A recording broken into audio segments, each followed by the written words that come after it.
Hey guys, welcome back with me again in this channel. On today's tutorial, I'm going to show you a guide on creating word by word highlighted captions in CapCut Mobile. So here you can just add the video that you want to generate its captions.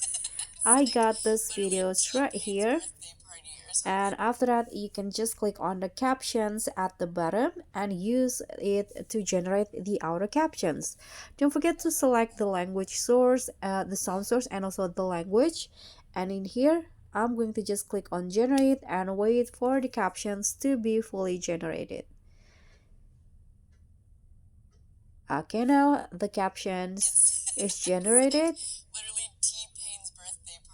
and after that you can just click on the caption, one of the caption, and go to style in here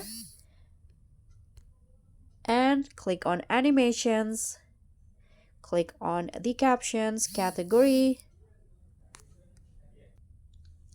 then here just scroll down and until you find the border pop-up option. So I'm going to just scroll down.